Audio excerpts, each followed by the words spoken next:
su propia astucia, que es la víbora esa que le pica y le mata y le asesina. Después de él haber creído que había liquidado todas. Exactamente. Es muy bonito esa idea. Porque además la idea de meter su pequeño tesoro rodeado de esos bichos, que no los quiero nombrar porque hay gente que no le gusta ese nombre, no sé si vosotros estáis entre ellos, a mí no me preocupa nada, pero No, os respeto, pues al lado de esos bichos, él piensa que tiene una enorme seguridad, Claro, pega unos tiros la mano.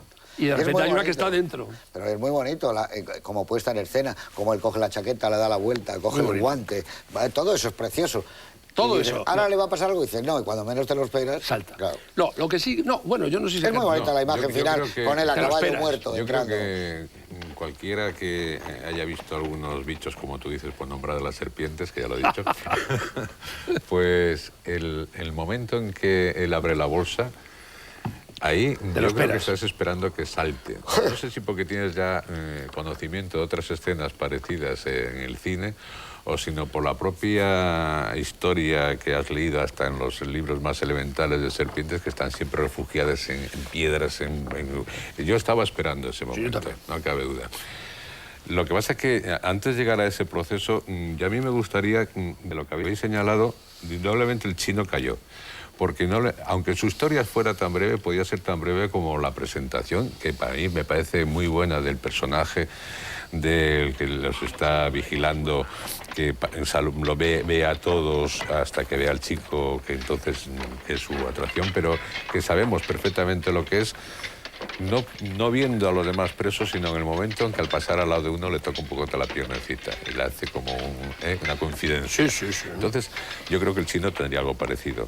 También lo del principio, yo lo tomo más bien como que el suspense está en una complicidad con el espectador, que los caballos, nosotros, pues, además hay una canción que viene muy bien en un momentito para que los caballos, mientras tanto, vayan hacia un lugar, y que cuando aparecen en la casa, pues, bueno, hay una sorpresa indudablemente, pero una complicidad con nosotros, sorpresa para ellos, para los que están en la casa, pero para el espectador ninguna, porque ya sabemos efectivamente lo que va a ocurrir. Sí. Ahí me parece fenomenal, ya dentro del planteamiento de todos los personajes de la película, esta especie de juez sheriff, que indudablemente viene a significar ya desde un principio, en cuanto lo vemos de mirón, que en la película no se salva absolutamente nadie. Porque por no salvarse tampoco se salva Henry Fonda, porque él indudablemente iba a matar. Él indudablemente, al final, ¿qué hace? Caso a la frase que por lo menos al principio destacamos un poquito, que es esa famosa frase que dice: no te juegues la vida por el dinero de otro hombre, que es lo que dice la sirvienta a su compañero cuando están ahí refugiados. ¿Dónde vas?, le dice. ¿Dónde vas, chico? ¿Dónde vas? Pues en el fondo, al final está ocurriendo lo mismo: no te juegues la vida por el dinero de otro hombre, ¿no? Y esto lo tiene Henry Fonda. Y sí, yo realmente creo que los personajes están perfectamente, como ha dicho Sarrión al principio, destacando todo ese juego de barajas, que también por otra parte se utiliza mucho en el cine americano. Ya hemos visto muchas películas de estas presentaciones como Metal Hand 1, 2, 3, que hay una serie de situaciones que te van planteando hasta que llegas a ese nudo. Y a mí sí me encanta la figura del otro hombre de Alcatraz, que es la del viejecito que llaman, ¿cómo era? El niño de Missouri, ¿no? No, el niño de Missouri. Que está allí, el antiguo asaltador de trenes, y que le ves ahora... No, aparte que el actor... Toda la sabiduría del tipo de que lleva ahí unos cuantos años. Y para mí me parece una escena fundamental en la película cuando el otro decide hacer la pantomima de suicidarse, que casi se suicida, porque ahí indudablemente nadie le va a ayudar, salvo que no le ayude su compañero. No, es que lo que le pasa es que nadie le cree. Claro. Cosa que es lógica, porque tampoco lo cree el espectador. Sí, nadie. El espectador dice, pero qué coño, se va a suicidar este. Y el otro, que va a hacer la trampa, una trampa más, llega hasta las últimas consecuencias, porque sabe que dentro de que son todos unos golfos, no lo son tanto. Estamos todos viviendo entre tramposos, trampas. El más tramposo de todos es Kirk Douglas, que de momento lleva unas gafas que no necesita. No tiene graduación. Con eso le da una imagen como mucho más relajada, mucho más fiable. Más noble. Para que los otros personajes tengan... Eso es un acierto estupendo, porque cuando se da cuenta el tipo de que la gafa no está graduada, ahí dice, ya sé de dónde va. Todo es un engaño. Todo es un engaño. Cómo es el personaje, eso es un gran momento. Eso es magnífico, me perdonáis, porque abunda una vez más en esa especie de ambigüedad total en que se mueve el cine de Mankiewicz, gobernado, y quiero insistir, por una inteligencia moral en que tiene más de moralidad y de no creerse realmente películas, y vamos a ponerlo entre comillas, que de cinismo. Yo creo que es dudoso, es decir, lo que ocurre es que el tono del Día de los Tramposos, quizá más que ninguna otra película, es un tono de farsa y de sátira, evidentemente, y de sarcasmo, y ahí parece realmente que el que no se cree nada es el director o los guionistas, cosa que no es cierto. Y lo que hace es instalarse en un juego de ambigüedades maravilloso. Es el juego de la verdad y la representación, por ejemplo, que realmente está apuntando a la esencia precisamente del cine o del teatro. Y en ese sentido, a mí esta película de Mankiewicz y otras me hacen ponerlo bastante cerca, o bastante cómplice, o bastante en semejanza con otro gran hay muchos en el cine, pero otro gran reflexivo sobre este asunto que es Jean Renoir, sobre todo La Carrosse d'Or, que es una especie de maravilla respecto a lo que es verdad y lo que es representación. También, por supuesto, no solamente la verdad y representación, sino la verdad y la mentira.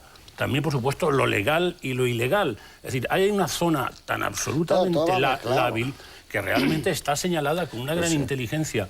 Y la frontera borrosa entre el bien y el mal. El bien y el mal, o lo legal y lo ilegal. Sí, pero está señalado la homosexualidad que está latiendo en algunos personajes. Pero está señalado por Mankiewicz sin dejarse nunca llevar gustosamente por una concepción del mundo cínica. No la tuvo Mankiewicz. No, hablando de la cosa, por ejemplo, la relación entre el predicador y su ayudante es una extraña relación, de una extraña necesidad del uno del otro, que sin que se insinúe nada de tipo sexual, pues cabe la posibilidad también de que esa relación traspasa los límites de una amistad. ¿Sabes? Es una cosa un momento hacia un poco el final, morbosa, ¿no? Cuando le dice, no, me queda tanto tiempo, yo me voy a quedar aquí, tú te quedas, yo hago compramos la casita, la estoy preparando hasta que tú llegues. Bueno, todo eso está muy bien. Parece una pareja de... Pero es evidente que está apuntado como pareja homosexual. Yo creo que sí, vamos. Como Mujercita, que es el bajito, y el Cyrus es el varón. Sí. Luego hay una cosa respecto al humor de la película que yo creo, vamos, es evidente, pero yo creo que conviene decir que es como en otras muchas películas en que el humor no está en que las escenas sean divertidas. El humor está en el punto de vista. Está contado todo desde un punto de vista humorístico, de no creérselo, de un escéptico, pero las escenas, en principio, divertidas, muchas de ellas no tienen nada. La única variante, que eso sí que creo que conviene destacar, es que están vistas con sentido del humor. Claro, están vistas de otra manera, es una mirada distinta. Claro. Sobre todo en el western, cuando él coge al principio, que es lo que nos gusta a todos, y les ofrece el pollo, porque esto si se enfría ya no está igual. Eso que yo decía, se levanta el pañuelo para la película. Claro, todo eso está hecho con un... Pero muy rigor. En eso también tiene gracia la propia criada negra. Antes de servir el pollo, se anuda el pañuelo, se hace una cosa extraña arriba, que no deja de tener cierta gracia, porque eso, que puede ser un hecho cotidiano de este personaje, lo destaca mucho Mankiewicz como un elemento de singularidad. Y luego a mí hay otro aspecto de él, que ya no es puramente de sentido del humor ni de nada, sino simplemente como realizador puro y duro, como narrador. A mí en todas las películas de Mankiewicz, aparte de todas las cualidades que hemos hablado, siempre me sorprende mucho la elección de los emplazamientos de cámara. A mí me parece que es verdaderamente un artista en la composición y en dónde pone la cámara. Y yo diría que ahora recuerdo dos escenas en que es un prodigio de la elección del lugar donde pone la cámara para que mejor veas lo que él quiere que veas. Una de ellas es, la escena en que el chino mata al alcaide y en cuadro está la tronera y a través de la cual vemos que Kirk Douglas lo está mirando. que eso parece una bobada, pero no cabe duda que es un hallazgo de, en un mismo plano, con un mismo emplazamiento, decir muchas cosas. Y otro, que a mí también me gusta mucho, que es cuando el chino coge la piedra, se la va a tirar al alcaide Fonda, y Fonda tropieza y se cae al suelo, y se va acercando Douglas.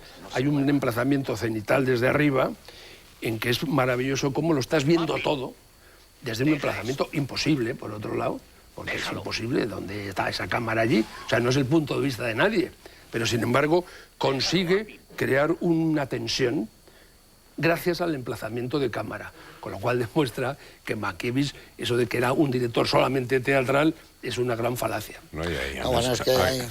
Sí, no, perdón. No, que ahí mismo también